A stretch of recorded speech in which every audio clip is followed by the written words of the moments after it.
Hola, ¿qué tal muchachos?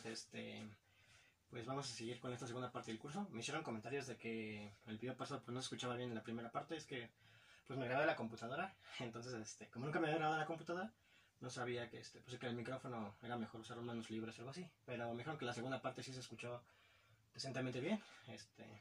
Y pues ya me estoy grabando ahorita con el celular. Ya pude más o menos solucionar este problema que teníamos de... Sí, este problema técnico, ¿no? De cómo grabar. Entonces, pues creo que va a salir razonablemente bien.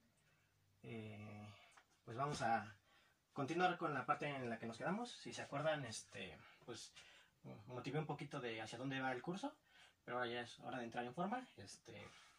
Y básicamente, pues nosotros lo que vamos a hacer, pues es estudiar la teoría de la medida en abstracto. A ver, pero a pesar de que sea un abstracto, pues tiene, obviamente, pues una forma de verla, ¿no? Muy natural, que es lo que pues voy a explicar a continuación. Y pues para eso vamos a pensar, ¿no? En cuando medimos, ¿no? O cuando asociamos área a conjuntos, ¿no? En particular, pues nosotros, por ejemplo, estudiamos en geometría, ¿no? O en otros cursos, pues básicamente pues calcular áreas de objetos, ¿no? Por ejemplo, si tú tienes un círculo, un triángulo, un cuadrado, ¿no? Cosas de este estilo, polígonos regulares. Pues básicamente, ¿qué es el área? Pues si te quedas como reflexionando un poquito de qué es el área, pues el área en realidad es una función, ¿no? Es una función que a cada objeto, ¿no? A una familia de subconjuntos, pues le asocia un cierto número real, ¿no? O sea, como que el área te toma una familia de objetos de tu espacio ambiente, digamos aquí mi espacio ambiente es R2, y pues te asocia un real positivo, también se puede asociar el 0, pero nosotros también podemos pensar en áreas que no tienen que ser por qué acotadas, ¿no? Por ejemplo, áreas infinitas, ¿no? Entonces, justamente, pues eso es básicamente un área, ¿no? Un área es una función de subconjuntos de mi espacio a este conjunto, ¿no? A R, a los reales positivos con el 0 y el infinito. Pero bueno, como es como buena función, pues tiene su dominio, ¿no? Entonces, realmente, pues será que a todo subconjunto de R2 le podemos asociar este numerito. Pues a lo mejor sí, a lo mejor no, ¿no? Depende. Básicamente vamos a ver que si queremos que nuestra función sea útil, pues lamentablemente vamos a poder dar ejemplos, ¿no? Donde no podemos asociarle siempre el área a objetos, ¿no? Lo difícil de dar esos ejemplos es que, pues eso es el axioma de elección, ¿no? Tal vez si no creyéramos en el axioma de elección, pero básicamente si no creemos en el axioma de elección, pues ya no creemos en nada, ¿no? Porque no podemos hacer básicamente pues muchas cosas que quisiéramos hacer, ¿no? Entonces, pues aquí todos creemos, ¿verdad?, en el axioma de elección. No somos constructivistas. Entonces, pues primero para hablar de esta función, pues tengo que hablarle pues de su dominio, ¿no? ¿Cuál va a ser el dominio de esta función? ¿Qué va a ser un buen dominio, no? Ok, y cuando hablo del dominio de una función de área, pues me estoy preguntando qué objetos son susceptibles o a qué objetos les puedo asignar un numerito, ¿no? ¿Qué objetos son medibles, ¿vale? Entonces, pues la respuesta que vamos a dar, pues es básicamente muy simple, ¿no? ¿Qué es lo mínimo, qué es lo mínimo que tendría que cumplir mi dominio para que yo pueda asociarle esta función, ¿vale? Entonces, pues miren, ¿no? O sea, yo tengo mi espacio ambiente, X, pensemos en X, pues yo quiero su dominio, ¿no? De esta función de área. Su dominio pues va a ser una familia de partes de X, ¿no? ¿Vale? Entonces, pues yo que quisiera que estuviera en esta bolsita, es la pregunta que les estoy haciendo. Pues básicamente, pues lo primero que me gustaría, pues es pensar que mi propio espacio ambiente sí es susceptible a ser medido. Ojo, ¿no? A lo mejor uno puede pensar, no, porque es infinito, pero pues acuérdense que mi función, pues la voy a pensar que tome valores extendidos, ¿no? Entonces, pues básicamente, pues yo quisiera, de entrada, que mi espacio ambiente, en este caso en particular R2, pues sí estuviera en esta familia, ¿no? ¿Qué otra cosa me gustaría que estuviera en esta bolsita? Pues miren, chequen. Si yo ya sé que tengo un objeto dentro de mi ambiente, digamos que es susceptible a ser medido, ¿no? Entonces tengo como este esquemita, ¿no? Más o menos, ¿no? Tengo a E, un subconjunto. Y además yo sé que mi espacio total es susceptible a ser medido, ¿no? Entonces pues me gustaría, básicamente, pues así yo ya sé que este pedazo es medible y este pedazo es el total es medible, pues si se lo quito, ¿no? Pues me gustaría que cuando se lo quite, pues tenga sentido preguntarse por el área de este objeto, ¿no? Entonces me gustaría que también el complemento estuviera en mi familia. Entonces, si E, ¿no?, está en mi bolsita, llamémosla S, pues me gustaría que su complemento siguiera viviendo en S, ¿no? El complemento. Aquí, pues espero que se vea bien, pero dice si E está en S, entonces ese complemento está en S. A ver, ¿qué otra cosa me gustaría que cumpliera, que estuviera en mi bolsita, ¿no? ¿Vale? Pues, vamos a pensar en los griegos. ¿Qué hacen los griegos, no? Cuando empiezan a hacer como su teoría, digamos, de medir cosas, ¿no? De la teoría de áreas que ellos desarrollan. Pues si se acuerdan, un poquito de lo que hacen es, ellos definen el área para un cuadrado o un triángulo. Y a partir del área de un cuadrado y un triángulo, pues básicamente pueden calcular el área de cualquier polígono regular, ¿no? Por ejemplo, pensemos en un trapecio. Pues básicamente, ¿qué es lo que hacen esos mens? Pues triangulan, ¿no? Parten el trapecio, ¿no?, en triángulos. Que básicamente, lo que podemos pensar así, están viendo al trapecio como una unión de cosas que yo puedo medir, ¿vale? Esa no es un triángulo, ¿no? Esta es una nueva figura, pero esta nueva figura se puede ver como unión de cosas que yo sé que son susceptibles a ser medibles. Entonces me gustaría eso, me gustaría que si yo tengo objetos que pueda medir, pues me gustaría que tuviera sentido preguntarnos por, que fueran nuestros bloques, ¿no?, para ir construyendo cosas, que sus uniones siguieran estando en la familia. Pero si se acuerdan de la historia, ellos desarrollan todo esto, calculan el área de los polígonos regulares, el trapecio, el rombo, etcétera, ¿no? Pero pues no se tardan mucho en encontrar pues un problema difícil, ¿no?, para ellos, que es ¿no? Cómo asociarle el área a un círculo. El problema de eso es que un círculo pues no se puede triangular, ¿no? ¿Se acuerdan, no? Eso del problema de la cuadratura del círculo, pues pues es un problema que ya, bueno, ya a estas alturas, o al siguiente semestre, ¿no?, con teoría de Galois y todo eso, pues van a ver, ¿no?, que esos problemas son, no tienen solución. Entonces no puedes triangular, ¿no? Ya se sabe que no se puede triangular un círculo, ¿no?, o cuadrar un círculo, ¿vale? Pero entonces, ¿qué hacen esos mens? O sea, si se acuerdan, lo que hacen ellos básicamente es saturarlo, ¿no? Lo saturan por cosas que yo sé que sí puedo medir y asociarles el área. Que básicamente lo saturan de polígonos, no sé si se acuerdan, ¿no? Tal un cuadrado, ¿no? Tal vez después le meten un hexágono, cosas por el estilo, ¿no? Entonces se dan cuenta que la finitud, pues, es algo que no nos va a permitir sacar el área de estos objetos, ¿no? Entonces, dado, digamos, esta motivación, lo que yo podría pedirle a mi familia, pues es básicamente que si yo tengo una sucesión o una cantidad numerable de objetos que pueda medir, pues su unión numerable, pues se pueda medir. Aparte, ¿por qué pedirle numerable y no arbitraria? Bueno, porque yo sí sé trabajar con sucesiones de números, ¿no? O sea, tengo una sucesión de números reales y yo puedo trabajar con series, con sucesiones, etc.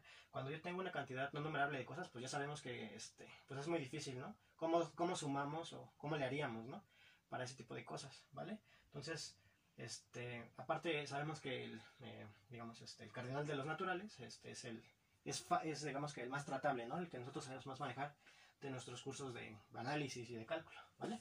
Entonces, pues eso es lo que le voy a pedir, básicamente. Voy a pedirle que si tengo una sucesión, ¿no?, de objetos en mi bolsita, entonces, pues su unión vuelve a estar en la bolsita, ¿sí? ¿Vale? Y fíjense que con esas tres propiedades, o sea, si AN está en S, entonces su unión está en S, ¿no?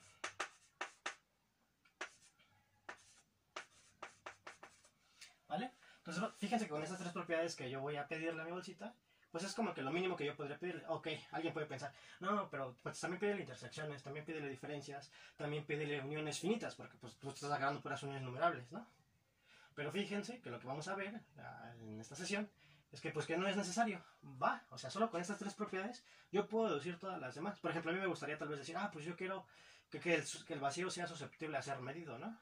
Y pues sí, si se dan cuenta, el vacío va a ser susceptible a ser medido porque se va a deducir de estas dos propiedades, ¿no? Entonces, pues básicamente, pues esta es la motivación de la siguiente definición, ¿vale? Entonces esto solo fue como motivación y ahorita ya lo voy a formalizar, ¿vale? Entonces, vamos a darle.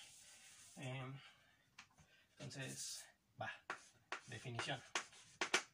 Sea un conjunto útil, es decir, no vacío. Es una familia de subconjuntos del dicho conjunto. Decimos que S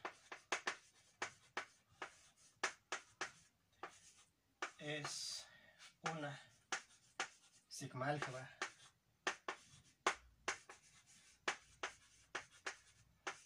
de subconjuntos de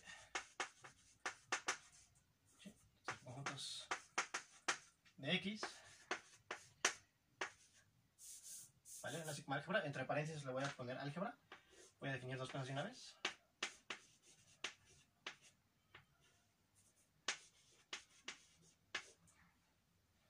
¿Vale? De subconjuntos de X, pues si cumple lo que dije, ¿no? Si cumple lo siguiente, ¿no? Pues uno, pues quiero que el total sea susceptible a ser medido, pues que sea medible. Dos, quiero que si tengo un conjunto en mi espacio, ¿no? Pues también su complemento está en mi espacio. Y tres, quiero que si tengo una sucesión de elementos medibles, pues unión vuelva a estar en el espacio, ¿vale? Entonces, a estas tres cosas se les llama que esa es una sigma álgebra. Ahora, si en vez de pedirle 3, pido 3', tengo lo que va a ser una álgebra. ¿Qué es una álgebra? Pues básicamente es que cumple el primero, que cumple el segundo, y que cumpla, ya no cerrado bajo uniones numerables, pero sí cerrado bajo uniones finitas. Si tengo E y F elementos en S, pues entonces unión está ahí. ¿Vale? Entonces, esto básicamente es una sigma álgebra y esto es una álgebra. ¿Vale?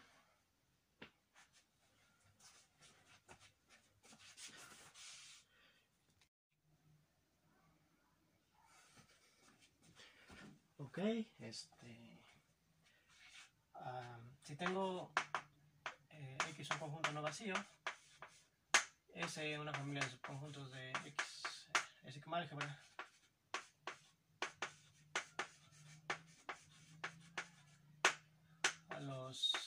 A los elementos de la familia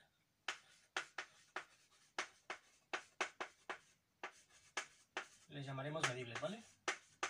Tiene sentido, ¿no?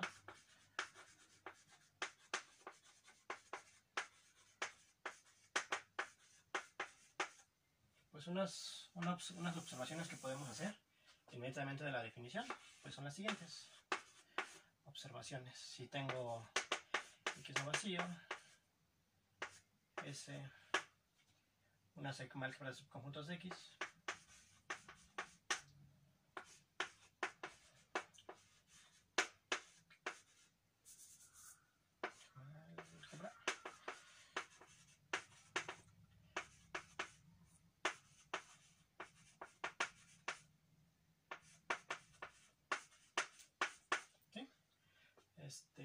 pues uno, podemos notar rápidamente que el vacío está en la familia. Otra cosa que podemos notar es que si es cerrado bajo uniones finitas,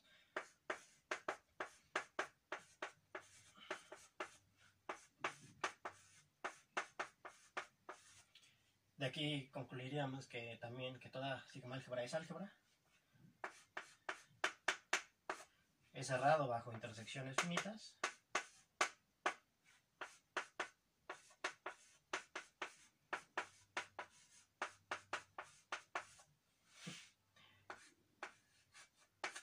Es cerrado bajo uniones, intersecciones arbitrarias. Tengo una sucesión de medibles. Entonces, pues su intersección también es medible.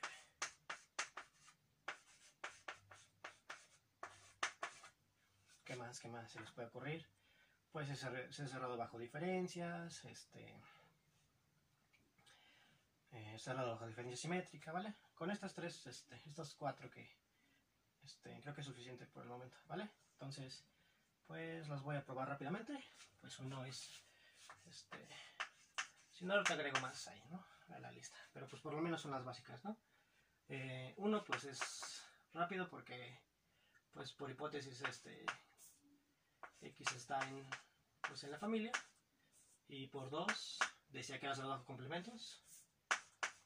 Entonces por 2, X está en la familia, ¿no? Que es el vacío, está en la familia. A ver, vamos cómo probamos 2. Ok, pues fácil, ¿no? Me tomo 2 elementos medibles. ¿Sí? Entonces defino una sucesión. Definimos A1 como E, A2 como F y AN como vacío para toda n mayor o igual que 3, ¿no?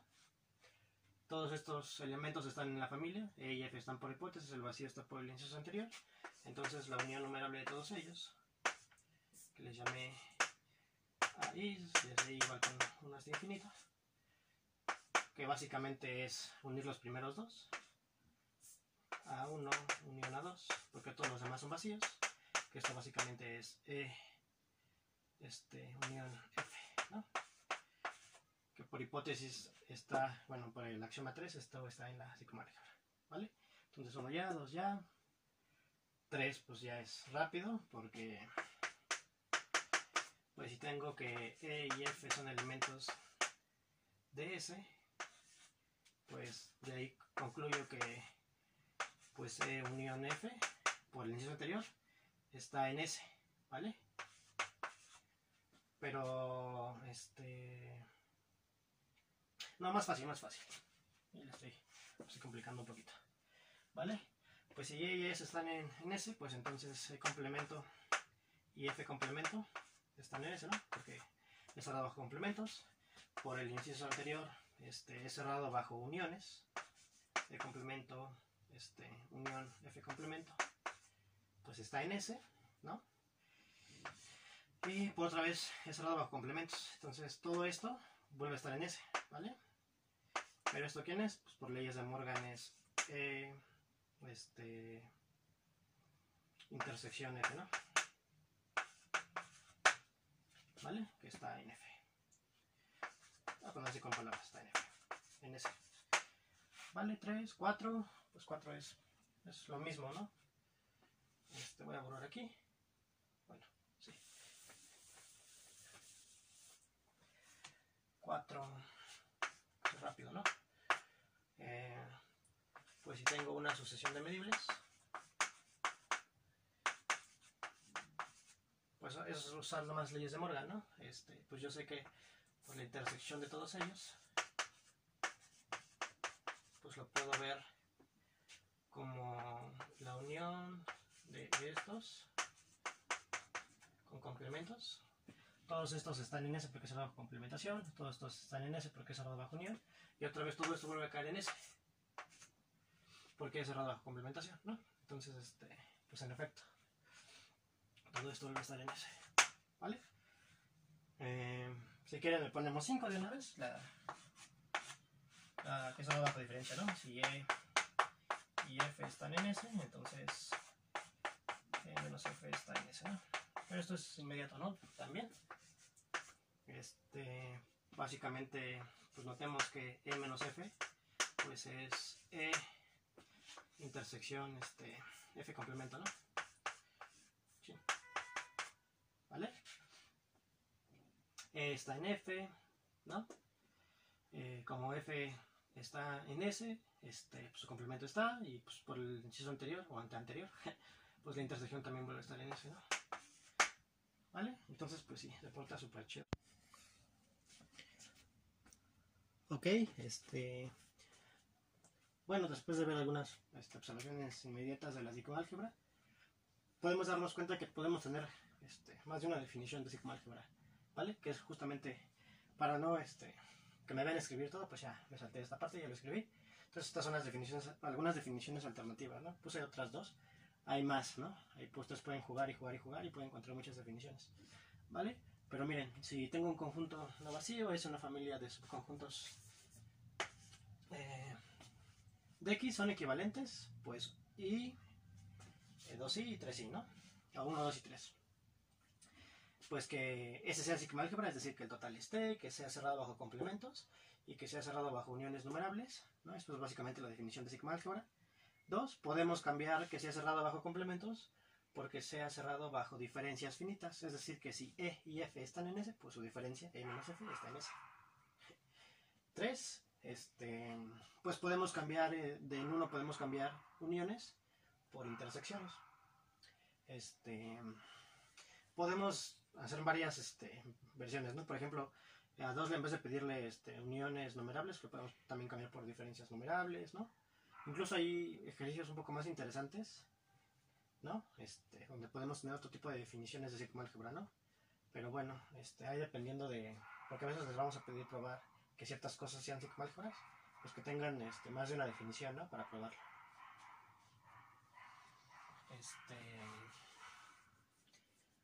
Vamos a demostrarlo. Y pues la demostración es básicamente usar las observaciones que hicimos anteriormente, ¿no? Por ejemplo, pues uno implica... creo que aquí no se ve, ¿no? Estuve revisando un poco los videos y creo que aquí en esta zona no se ve tanto, entonces voy a bajar un poquito. Creo que aquí ya se ve un poco mejor. Entonces, demostración, pues uno implica 2, ¿vale? Pues miren, lo único que cambia de 1 a 2 es que aquí estoy pidiendo que sea cerrado bajo complementos y aquí bajo diferencias finitas, ¿no? Entonces,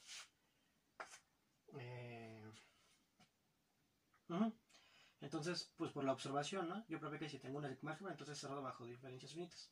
Entonces, básicamente esa es la observación, no hay nada que hacer, ¿vale? Ahora no sé, vamos a probar, ¿qué será más fácil? 2, 3, me regreso, bueno, no sé, da lo mismo. 2 implica 3, ¿vale? Así, una cadenita, ¿vale? ¿Qué tengo que probar? Tengo que probar que es cerrado bajo complementos y bajo intersecciones, numerables, ¿no? Entonces, que es lo único que cambia, ¿no? O sea, el total ya está en las dos, entonces nada más tengo que probar que es cerrado bajo complementos y bajo intersecciones numerables, ¿vale? Pero es lo mismo, ¿no? O sea, notemos que... A ver, me tomo 2... Quiero probar que es cerrado bajo complementos, ¿vale? Entonces eso se sigue de 1 y 2, ¿no? Sea E en S, entonces pues nada más nota que E complemento lo puedo ver como X menos E, ¿no? Justamente su definición, ¿no? Y bueno, por 2 yo sé que X está en S y que es cerrado bajo diferencias, ¿no? Entonces esto está en S. Entonces es cerrado bajo complementos, ¿vale? Y no sé qué probar que es que es cerrado bajo intersecciones numerables, pero pues lo mismo, ¿no? Es lo mismo que hicimos en la observación. Entonces me tomo... Entonces este sería, digamos, 2', 2 de aquí. Y ahora pruebo 3. Pues nota que, bueno, sea una sucesión de elementos en la sigma en S. Aquí es en N. Entonces, pues nota que su intersección, pues por leyes de Morgan lo puedes ver como la unión de N, complemento, complemento, ¿no? Sabemos que es cerrado, sabemos que es cerrado bajo intersección, entonces todos los complementos están, es cerrado bajo uniones numerables, entonces todos estos están, y otra vez yo probé ya en el anterior que es cerrado bajo complementos, ¿no? Entonces todo esto está en ese, ¿no? Está relativamente fácil. Ahora, por ejemplo, 3 implica 1, ¿no? Quiero probar, no, lo único que hay que cambiar es pues lo único que cambia de 3 a 1 es que es cerrado bajo uniones, ¿no? Pero por lo mismo, a ver, pues lo demuestro rápido. Es sencillo. 2, 3 implica 1, ¿no? Pues me tomo una sucesión de elementos de S, entonces pues nada más observa que es unión otra vez por leyes de Morgan. Pues es intersectar, complemento, NN, complemento, ¿no? las intersecciones están, los complementos están, ¿no? Todo está en ese, ¿no? Entonces, pues sí, las tres definiciones son equivalentes, ¿vale? Ahí ustedes pues noten que puedo cambiar nada más por pedirle intersecciones, ¿no? A ver, algo chido que probé porque estaba de ocioso, pues es lo siguiente, se los dejo como ejercicio, a ver, para que se vea, y ahora borro. Entonces ya probamos esas definiciones alternativas. Les digo, hay muchas más, ¿no? Uno puede jugar tanto como quiera.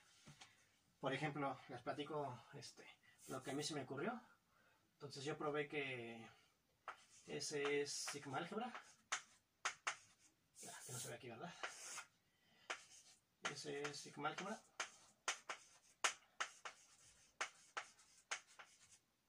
Sí, solo sí. Lo mismo.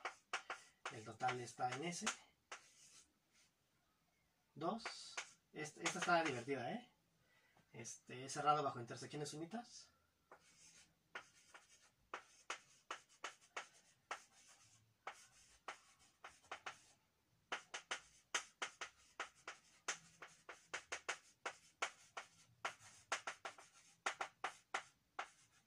Y esta no es trivial, ¿vale?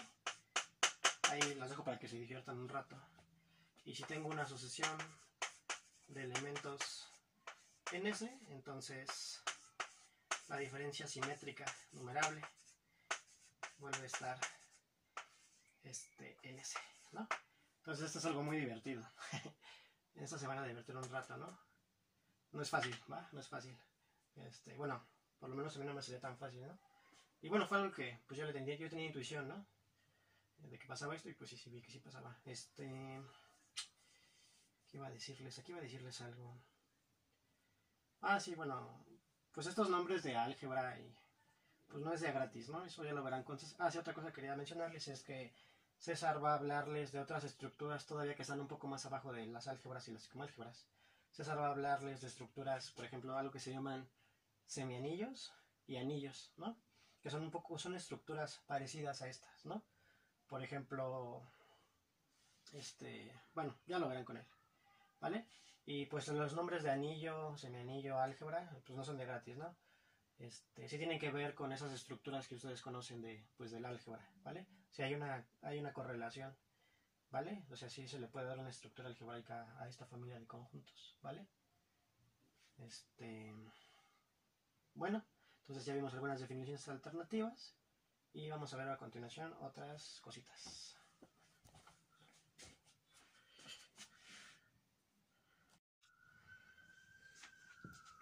Ok, así como vimos definiciones alternativas de sigma álgebra, pues también podemos ver algunas definiciones alternativas de álgebra, ¿vale? Entonces, pues voy a hacer como un ejercicio similar a lo que acabo de hacer. Es decir, definiciones alternativas de álgebra. Si X es un conjunto no vacío, A es una familia de subconjuntos de X, son equivalentes, pues esas tres condiciones, ¿vale? Uno, pues es básicamente la definición de álgebra, es que el total esté, que si un elemento está, pues su complemento también está, y que sea cerrado bajo uniones finitas, ¿vale? 2, pues voy a cambiar uniones por intersecciones. Y 3, que es un poco más interesante, puedo pedir que el total esté, que sea cerrado bajo intersecciones finitas. Y voy a cambiar los complementos por diferencias simétricas finitas, ¿vale? Se acordarán del semestre pasado que César les definía un anillo como esto, ¿no? Como una familia de subconjuntos de X que es cerrado bajo intersecciones finitas y diferencias simétricas finitas, ¿no? Entonces, pues un álgebra, pues va a ser si tienes un álgebra, pues en particular es un anillo, ¿no? Bueno, eso ya hablará un poquito más César. Entonces vamos a demostrar estas tres, ¿vale? Se demuestran más o menos parecido a la otra. Creo que esta es un poco más difícil, me parece. Poquito, ¿no? Nada más, ¿no? No es tan directa por las diferencias simétricas, ¿no?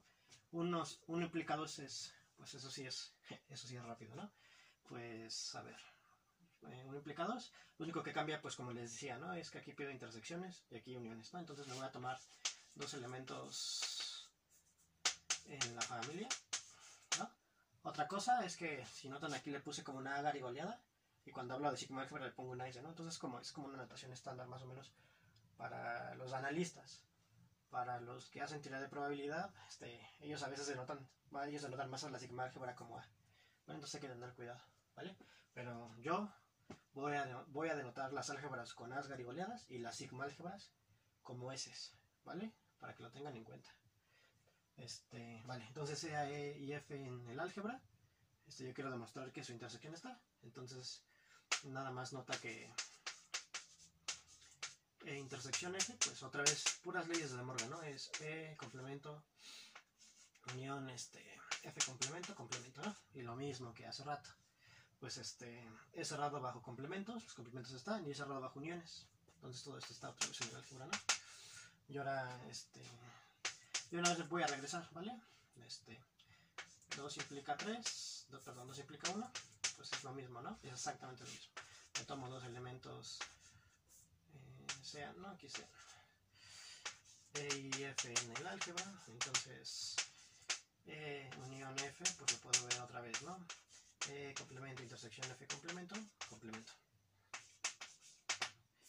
Van con lo mismo, ¿no?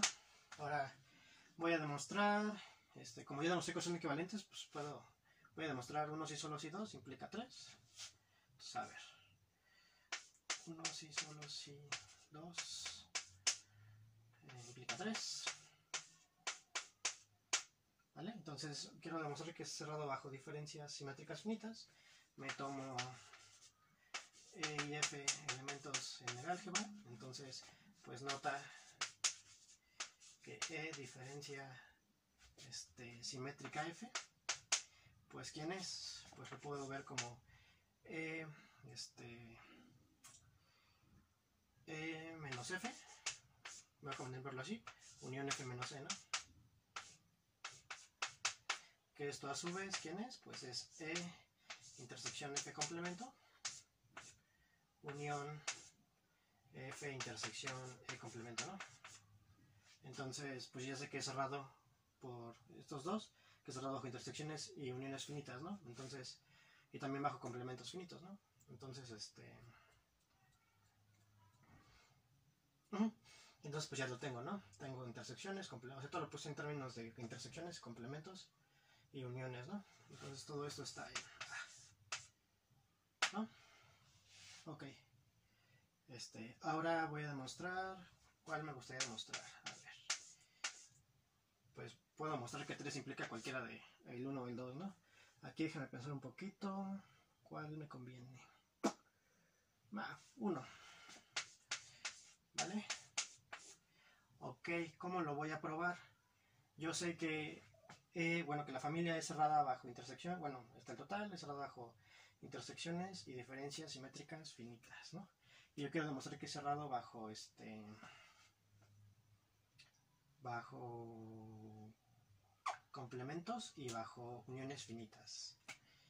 Ok. Déjame pensar un poquito. ¿Cuál es la fácil? A ver, voy a demostrar que es cerrado bajo uniones finitas. Chéquense, a ver. Ya vi. A ver, vamos a observar dos cosas, ¿no? Observación. ¿No? Ahí. Una pequeña observación es acuérdense que la diferencia simétrica,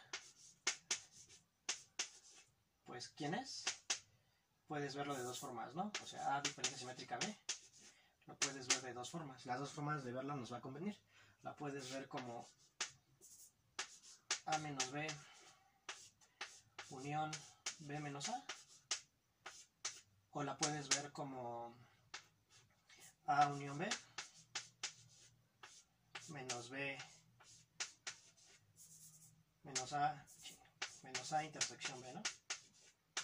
¿Vale? Entonces acuérdense que la diferencia simétrica la puedes ver de estas dos formas. Esto pues sus clases superior 1, ¿no? Vale. Y ahora entonces de aquí pues ¿qué voy a concluir? Miren, si E está contenido en F, pues chequen quién sería la diferencia simétrica de de F, diferencia simétrica E, ¿no? Pues bien, aquí voy a usar ¿quién? Voy a usar la primera forma de ver la diferencia simétrica. ¿Esto quién sería? Sería F menos E unión E menos F. ¿Vale? Pero E está contenido en F, entonces esta cosa es vacía, ¿no? Entonces esto simplemente va a ser F menos E. ¿No? ¿Qué estoy diciendo? Que si E está contenido en F, entonces la diferencia simétrica de F con E, pues es simplemente restarlo, ¿no? Esta diferencia simétrica pasa a una resta si hay una contención, ¿vale? ¿Va? Esa es la primera que quiero que vean. La segunda observación es qué pasa si los conjuntos son ajenos. Ahora, si E y F son ajenos, o sea, es vacío, entonces ¿quién sería la diferencia simétrica de E con F? Pues ahora voy a usar la segunda forma de verlo. ¿Esto quién sería? Sería E unión F. Bueno, le voy a poner las mismas letras, ¿no? Para que no se confundan. Si A intersección B son vacíos, pues A diferencia simétrica B, pues ¿quién sería? Sería A unión B menos la intersección, A intersección B. Pero son ajenos, entonces esto es vacío. Entonces esto solo me queda como A unión B, ¿no? Entonces, pues si los conjuntos tienen ciertas relaciones, las diferencias simétricas se portan de cierta manera. Por ejemplo, si son ajenos, pues la diferencia simétrica simplemente va a ser la unión, ¿vale? Y si uno contiene al otro, pues la diferencia simétrica va a ser la resta. Ok. Y con eso pues ya voy a tener mi resultado, ¿vale? Entonces, va. Entonces, voy a demostrar 3 implica 1. Ajá. Entonces quiero demostrar que es cerrado bajo, bajo complementos, ¿no? Entonces me tomo un elemento en el álgebra. Entonces, ¿quién sería X diferencia simétrica E? Entonces, X diferencia simétrica E, pues como E está contenido en X, pues esto simplemente es la diferencia, ¿no? X menos E, que es el complemento, ¿no? Entonces, en efecto, es cerrado bajo complementos. Ahora quiero ver que es cerrado bajo uniones finitas. Y pues es lo mismo, ¿no? Ok, va. Este está un poco más detenido. A ver, voy a borrar esta parte de acá, ¿no? Ya no me cabe, ¿no? Entonces, lo único que me hace falta ver es que es cerrado bajo uniones finitas.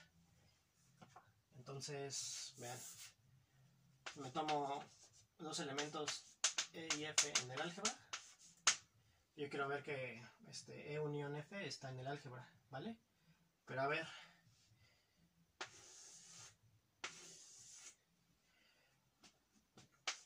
nota que E unión F, pues ¿cómo lo puedo ver? Pues chécate. Lo puedo ver de la siguiente forma. E diferencia simétrica F, pues lo primero que se me ocurre hacer, ¿no? Porque pues, es la operación que yo sé que sí, que siguen estando ahí con esta operación, ¿no? Ok, y acuérdense quién es E diferencia simétrica F, ¿no? Entonces básicamente es la unión menos la intersección, ¿vale? Entonces esto es la unión menos la intersección. Entonces ahora voy a hacer diferencia simétrica con la intersección, ¿vale? E intersección F, ¿vale? Entonces, ¿qué me pueden decir? Pues lo que me pueden decir es que este conjunto es ajeno con este, ¿vale? Porque esto es la unión menos la intersección. Entonces, estos son ajenos y por la observación que yo dije, pues como son ajenos, eso no es más que la unión. Esto es E diferencia simétrica F, unión E intersección F. Pero la diferencia simétrica es la unión menos la intersección. Entonces la unión menos la intersección, y además le agrego la intersección, pues no le dice nada, ¿no? Entonces es E unión F. ¿Vale? Entonces, sí, en efecto, las tres condiciones son equivalentes.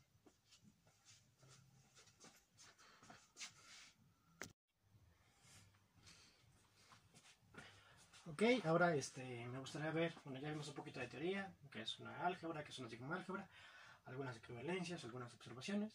Pues ahora vamos a ver algunos ejercicios o ejemplos, ¿no? Entonces, el primer ejercicio es si tienes un conjunto no numerable y te tomas S como la familia de subconjuntos de X tal que él sea finito o numerable, o su complemento sea finito o numerable. Entonces hay que mostrar que esa es una sigma-álgebra de subconjuntos de X, ¿no? ¿Va? Entonces, pues vamos a darle. A ver. No sé si se entendió. O sea, tienes ese es el conjunto de subconjuntos de X, tal que él o su complemento son finitos o numerables. Básicamente es eso, ¿vale? Entonces va ahí la demostración, o la razón, si quieren, ¿no? O la solución. ¿Va? Pues hay que mostrar tres cositas, ¿no? Que el total está, que es cerrado bajo complementos, bueno, que es cerrado bajo complementos y que es cerrado bajo uniones numerables. O podemos usar algunas equivalencias. Creo que lo voy a demostrar así, más o menos. Sí, creo que tengo una idea de cómo hacerlo, entonces a ver, va. Solución, pues lo primero hay que ver que el total está. X está en S, pues que hay que mostrar que él o su complemento es finito numerable, pero pues el complemento de X pues es el vacío, ¿no? Que claramente es finito, ¿no? Entonces pues ya no hay nada que hacer. 2, pues hay que ver que es cerrado bajo complementación, ¿vale? Y esto se sigue básicamente pues de cómo está definido, ¿no? Miren, si notamos un elemento en S, entonces por estar en S, él es finito numerable o pues, su complemento es finito numerable, ¿no?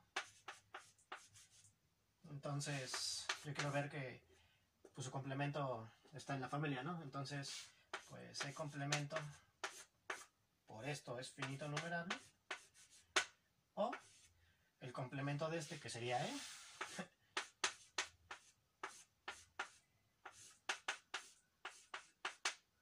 es finito numerable, ¿no? Lo que algunos le llaman contable, ¿no? Va, entonces solo basta demostrar la tercera propiedad, ¿vale? Entonces hay que demostrar 3, que es cerrado bajo uniones numerables. Entonces pues me tomo una sucesión de elementos de la familia y quiero ver que su unión vuelve a estar en la familia. Va, lo voy a hacer por 2 casos. Creo que es como la forma más económica de hacer este ejercicio, creo. Tal vez sea una forma más rápida. Pero a ver, caso 1, pues voy a pensar que al menos uno de ellos tiene complemento numerable o finito. Caso 1, existe un elemento en la sucesión tal que él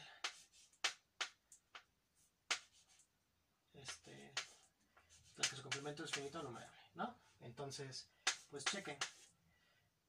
Yo quiero ver que la unión está, ¿no? Entonces, pues ¿quién sería? Quiero ver que o la unión es finito numerable o su complemento es finito numerable. Pero me voy a ir sobre los complementos. Entonces, observen que pues la unión de estas cosas, su complemento está contenido en n complemento, ¿no? Porque AN está contenido en la unión y pues los complementos la voltean, ¿no? Entonces, pues ya, ¿no? Esta cosa es finito numerable, entonces esta cosa es finito numerable, ¿no?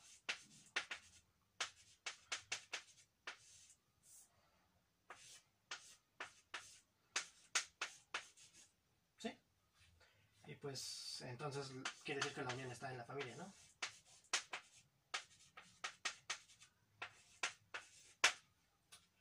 ¿Va? Y el caso 2 pues sería pensar que todos son finitos o numerables, ¿no? Y pues ya también ya acabé, ¿no? Porque si todos son finitos o numerables, pues su unión vuelve a ser finito numerable, ¿no? Entonces creo que hasta me cabe aquí. Caso 2. Pues supongamos que todos son, que es pues lo contrario de este caso, ¿no? Supongamos que AN es finito numerable para toda n, ¿no? Pues entonces su unión también, ¿no? Ya acabé. Recuerden, su unión numerable de numerables es numerable, o de finitos, ¿va? Y unión numerable de finitos es a lo más numerable. Es y ya, ¿no?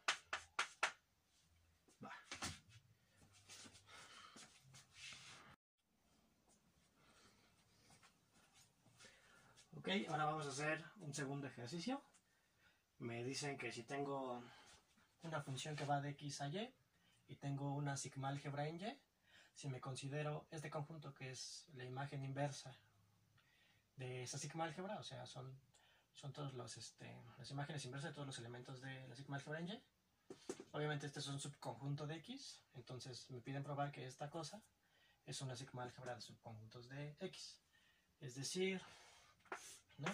Tú tienes y, un espacio, y tienes por ahí una sigma álgebra, entonces puedo asociar, y tengo una función, pues puedo asociarle una sigma álgebra al dominio, ¿no? A partir de esta. Esta sí es importante, ¿vale? Esto después lo vamos a usar algunas veces, ¿no? Ahí llegaremos a algo que se llama el teorema de cambio de variable, cosas así, o inducir otras medidas, ¿no? Entonces, pues es importante este ejercicio. Entonces, pues, lo voy a hacer. Entonces, vamos a solucionarlo, ¿no? Ok. Pues hay que probar que esta cosa es una sigma álgebra de subconjuntos de x, igual hay que probar las tres cosas, ¿vale? De las equivalencias que tú quieras, yo voy a usar la definición que vimos, ¿no? Entonces, pues lo primero que hay que probar es que x está en este conjunto, ¿no? Entonces, pues nota que x lo puedo ver como la imagen inversa de y está en S, ¿no? Entonces x lo vi como un elemento, una imagen inversa de un elemento de S. Entonces está en la familia, ¿no?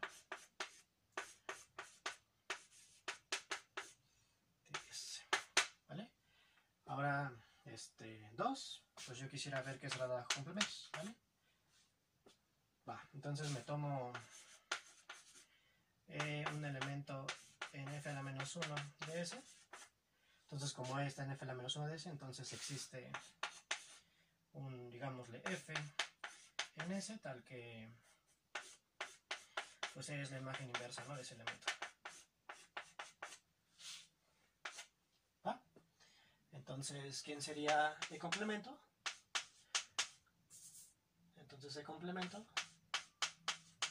pues sería el complemento de esa cosa, y por definir, bueno, por propiedades de la imagen inversa, es la imagen inversa de y menos f, ¿vale? Y como f está en S, pues el complemento está en S, ¿no? Entonces, como f está en S, entonces su complemento está en S, ¿no? Entonces el complemento de lo estoy viendo como la imagen inversa de un elemento de S. Entonces, pues el complemento está en el conjunto. ¿Va? Y 3. Pues tendría que mostrar que es cerrado bajo uniones numerables, ¿no? De hecho va a ser cerrado bajo uniones arbitrarias, pero va. Me tomo una sucesión de elementos en la imagen inversa de S, entonces pues existe una sucesión de elementos en S, tal que AN pues es la imagen inversa de N, ¿no? Para toda N. ¿Sí? Ok. Entonces, pues la unión de todos los ANs pues es igual a la unión de las imágenes inversas. ¿Y esto a qué n es igual? Pues por definición. Por propiedades de la imagen inversa, esto es la imagen inversa de la unión, ¿no? De los ENs con NN. ¿Vale? Pero como todos los es, ¿dónde estás? Como todos los es están en S, nota que pues la unión de ENs está en S, por ser sigma álgebra, ¿no? Vale, entonces estoy diciendo que la unión de todos los ANs la puedo ver como la imagen inversa de un elemento de S, entonces la unión de los ANs con NN está en S, la imagen inversa de S, ¿no? Por lo tanto, pues ya, la imagen inversa de S es sigma álgebra.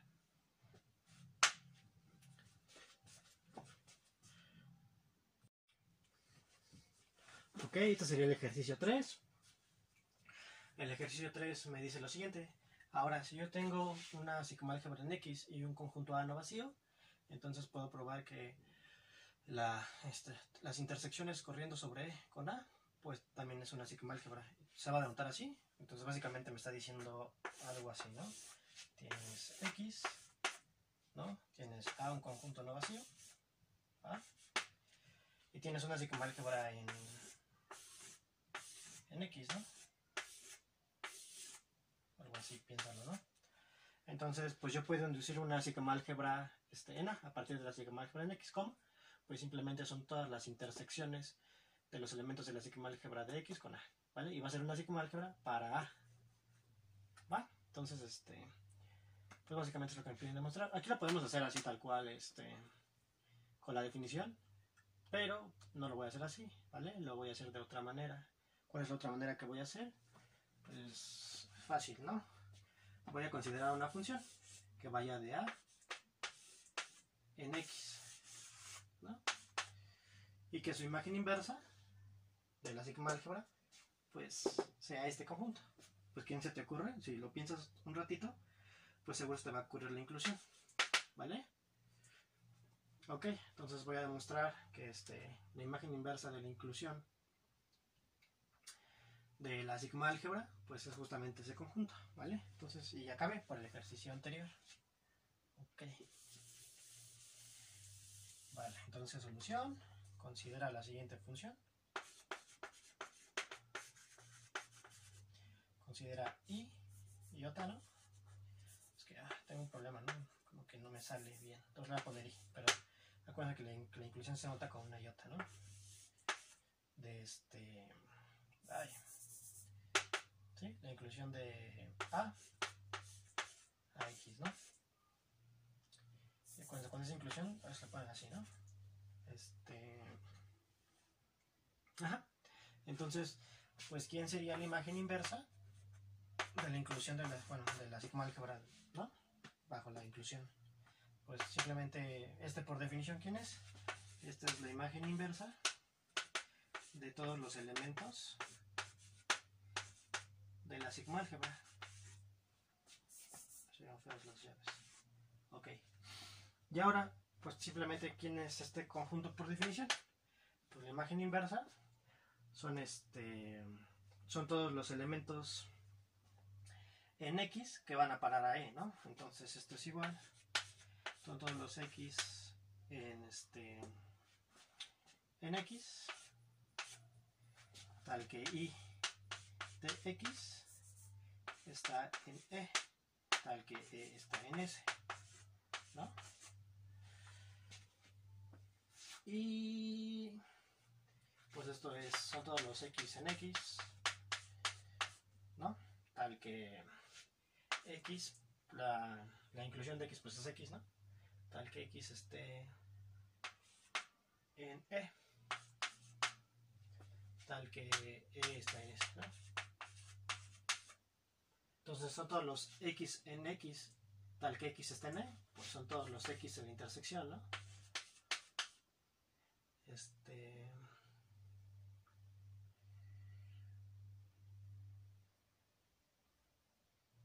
No, ¿qué estoy haciendo? Voy de A, ¿no? Uy, todos los X en A. Ahí, disculpen. Ahora sí, se me fue. Son todos los X que están en A intersección E, tal que E está en S, ¿no? Y pues ya acabé, ¿no? Estos son todos los A intersección E, tal que E está en S, ¿no? Y ya acabé. Entonces, por el ejercicio anterior, esto es una sigma álgebra, ¿no? De conjuntos de X.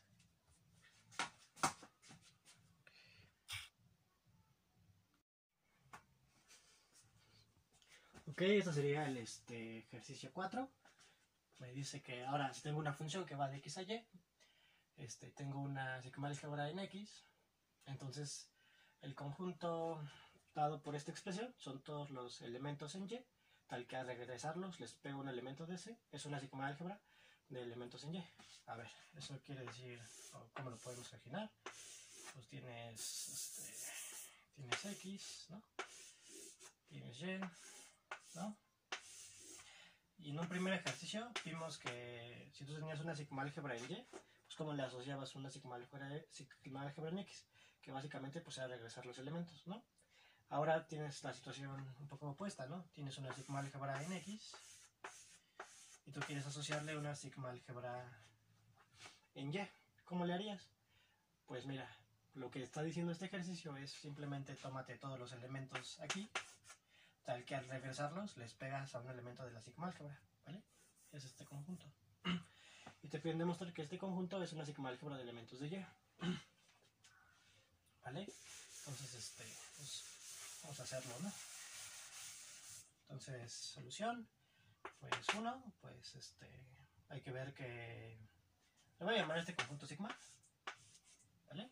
Entonces, hay que ver que Y está en sigma, ¿no?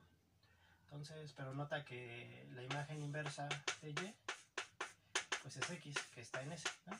Entonces, al regresar Y le pegó a la sigma álgebra, entonces Y está en ese conjunto, ¿no? 2, pues hay que probar que es cerrado a complementos, entonces me tomo un elemento en S. Como estás en S, quiere decir que al regresarlo le pegas, perdón, en sigma. Quiere decir que al regresarlo le pegas a S, ¿no? Ok, y ahora como es sigma álgebra, yo sé que el complemento está, ¿no? El complemento en X. Entonces, X menos la imagen inversa de T, pues está en S por ser sigma álgebra, ¿vale? O sea, está en S. Ahora, ahora, por propiedades de imagen inversa es la imagen inversa de Y menos E, que es la imagen inversa del complemento, ¿no? Entonces, ¿qué quiere decir? Que al regresar el complemento, estoy en S. Entonces, el complemento de tiene que estar en sigma, ¿no? Es la definición. Entonces, el complemento está en sigma. Ok. Y por último, pues me agarro una... sería como 3. ¿Sí? Me agarro una sucesión de elementos en sigma, ¿vale? Entonces, ¿qué quiere decir? Entonces, la imagen inversa de AN está en S para toda N en N. Otra vez, como es sigma álgebra, pues unión está. Ya cabe, ¿no?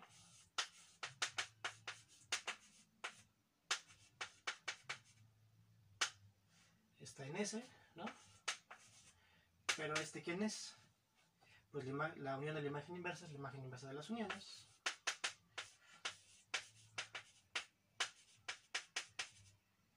¿No? Entonces estoy diciendo que al regresar este conjunto, pues le pego a S, entonces pues la unión está en sigma, ¿no? Por lo tanto, sigma es una sigma álgebra de subconjuntos de Y. ¿Sí? Y ya acabé.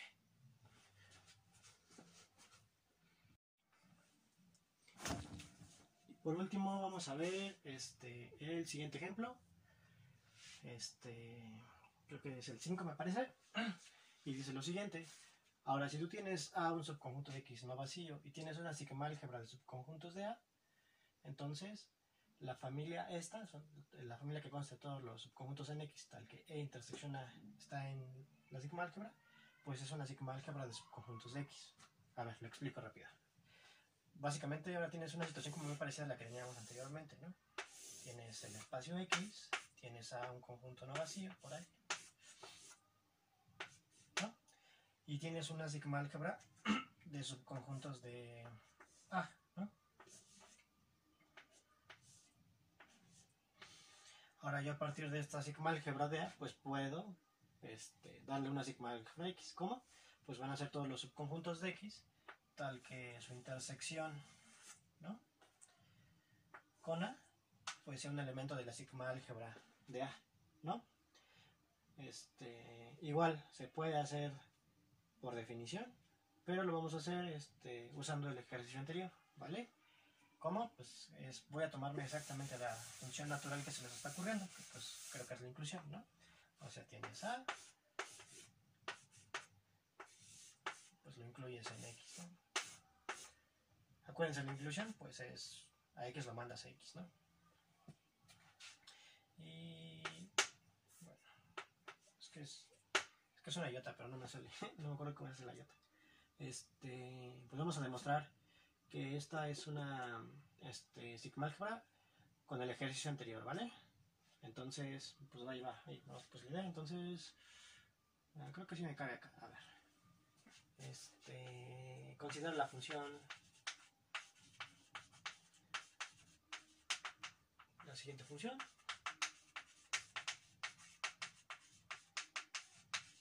¿Sí? Aquí dice considera la siguiente función. Creo que se me olvidó que ahí no se ve, pero va. Entonces, iota que vaya de A a X, ¿no? A cada X la mandas a X, ¿no? Acuérdense, ¿no? Por si no se acuerdan de la inclusión. Ajá. Entonces, pues ¿quién sería el siguiente conjunto? ¿No? ¿Quién serían los subconjuntos de Y, de X? Tal que la imagen inversa de E, pues le pega a la sigma álgebra de A. Pues vamos a hacerlo. ¿Esto quién sería? Serían los subconjuntos de X. Tal que aquí la imagen inversa pues la cambio, ¿no? La definición de la imagen inversa es el conjunto de los X en el dominio, en A, tal que iota de X es un elemento en E, ¿no? ¿Quién es? Pues son todos los subconjuntos de X, tal que pues son todos los elementos en A, tal que iota de X está en E, pero la regla de correspondencia de la inclusión pues es ella misma, ¿no? No estoy diciendo nada. Y pues miren, son todos los X que están en A, tal que X está en E, pues es la intersección, ¿no? Entonces son todos los subconjuntos de X, tal que está causado por el conjunto de todos los X en la intersección, ¿no? En A intersección E, está en S. Y pues ¿quién es este conjunto? Son todos los elementos que están en la intersección, pues es la intersección, ¿no? O sea, son todos los subconjuntos de X, tal que A intersección E está en S, ¿no? Que es lo que yo quería probar, ¿no? Por el ejercicio anterior yo sé que esta es una sigma álgebra de subconjuntos de A, ¿no? De subconjuntos de A, no, de subconjuntos de X, perdón, de subconjuntos de X, ¿va? Entonces, pues ya lo probé, ¿no? Ya probé que esta familia es una sigma álgebra de subconjuntos para X, ¿vale? Bueno, entonces esto sería todo por mi parte en esta sesión. Pues en la siguiente sesión quiero hablarles de los sigma álgebras generadas, ¿no? De las álgebras generadas a partir de conjuntos, de algunas propiedades. Igual creo que está bien ver ejemplos. Tal vez haga uno que otro ejercicio del libro de Guillermo. Y para la tercera sesión lo que planeo es pues ya entrarle a definir límites de conjuntos, clases monótonas, bisistemas, y demostrar el lema de las clases monótonas, ¿vale? Se me olvidó decirles al principio de la sesión, pues que estoy agarrando pues el libro de Guillermo, de Memo, ¿no? El de tirar la medida, es un amarillito, es me parece que un chico lo subió al Classroom, creo que fue Martín, para que lo lean, ¿no? También otros libros que yo les puedo recomendar pues es el Bartlett de teoría de la medida. ¿Cuál otro? ¿Cuál otro conozco? Que se me fue. Bueno, ya iré subiendo, pero por lo mientras va a ser ese, el Bartlett, Chung, me parece, también es un buen libro de teoría de la medida. Lo que va a hablar César, ya les dije, es un poquito de semianillos y anillos. El Dudley es un buen libro, ¿no? Ahí se mete con eso de anillos y semianillos, ¿vale? Entonces, digamos que yo ya empecé con la estructura conjuntista que nos va a convenir en este conjunto, pero no por eso las otras no son importantes. Lo que va a hacer básicamente es, pues, si ustedes se dan cuenta, tienen una álgebra y pues qué les falta para que sea sigma álgebra, ¿no? O sea, entonces, ¿qué propiedades les faltan? ¿No? ¿Cómo le extiendo? ¿Cómo de una álgebra puedo extender a una sigma álgebra? ¿No? Que va a ser un poquito lo que vamos a estudiar. Pero puedes irte más abajo. Como de un anillo pasas a una álgebra y como de un semianillo pasas a un anillo. ¿Vale? ¿Por qué? Porque a lo mejor aquí hay conjuntos que son muy tratables para nosotros. Pueden ser intervalos o cosas por el estilo, ¿no? Entonces nosotros queremos como ir extendiendo cosas, ¿vale? Es como este juego que hacíamos, ¿no? En cálculo, que primero pues trabajábamos sobre, o bueno, en superior, ¿no? Y cálculo, primero los naturales, que los enteros, que los racionales, o sea, como que ibas extendiendo, ¿no? Entonces, pues básicamente es lo que les voy a platicar un poquito César. Como ven, quieren que haga ejercicios o sea, sé que eso pues les tocaría a ustedes, pero pues yo puedo ayudarles a hacer algunos que no les salgan. Y, bueno, obviamente que también me salgan a mí. Bueno, entonces creo que sí, ya sería eso todo por mi parte. Espero subir la clase mañana, la siguiente clase. Y pues bueno, pues nos vemos, chicos. Espero que cualquier cosa que no se haya quedado claro, pues me pueden escribir a mi correo, ¿no? O dejar si quieren comentarios ahí en YouTube. Compartan, no es cierto. Bueno, pues ya eso sería todo por mi parte. Nos vemos.